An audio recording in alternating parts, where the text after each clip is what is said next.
All right, we're putting the last of the transmission fluid in it. It runs a little bit better this time after I replaced the injectors and the fuel pressure regulator and cleaned the rust out of the fuel rails, put a new fuel filter on it, cleaned out the fuel tank twice.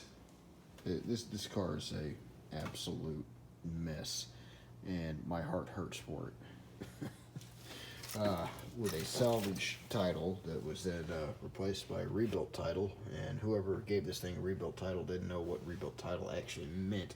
The car is a nightmare, and hopefully I'll get more of it straightened out. So far as my pathetic pocketbook goes, I'm too deep in it now to quit. I wanted the motor and the transmission out of it because I was going to either put it in my 92 Camaro here, which is currently holding bits and pieces of the Corvette, and the F-150. But that's not going to happen now. So my next move is repairing the rust in my frame rail here. I've outlined an area that I was going to cut out and then re-weld a patch in. But then I looked at it a little bit deeper and decided to just cut a whole section out with the interior intact, with all the bulkheads in here, because the bulkheads are all rusted out in the Corvette. So I'm going to cut that out and then re-weld it in there. The state of the project garage is once again a wreck. But the good news is I got the lower cradle, the LS lower cradle for the Firebird in, finally. I'm going to throw away just about everything on it because the cradle that I had with the Firebird originally already had the heavy-duty suspension on it. So I don't have to upgrade the suspension. Now the Firebird is waiting for me to get the LQ4 out of the big van and then throw it in here.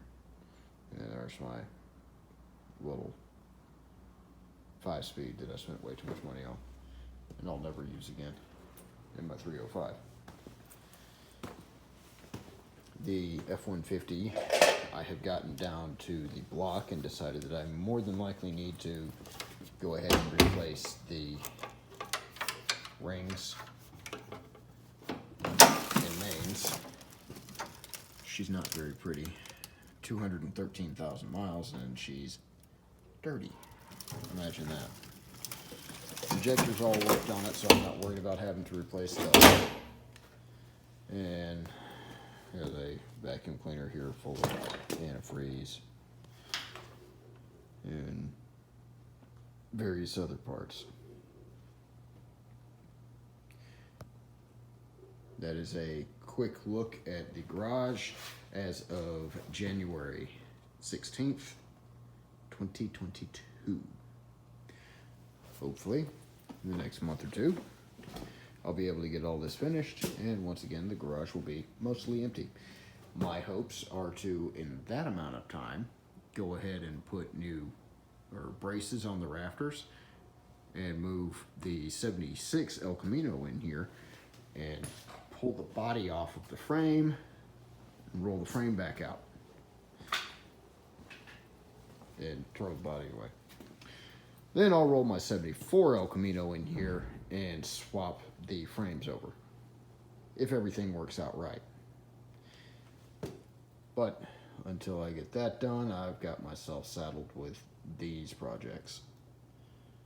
And then maybe I'll teach myself how to work tone dents with what's left of when we jackknifed the F-150 into the trailer.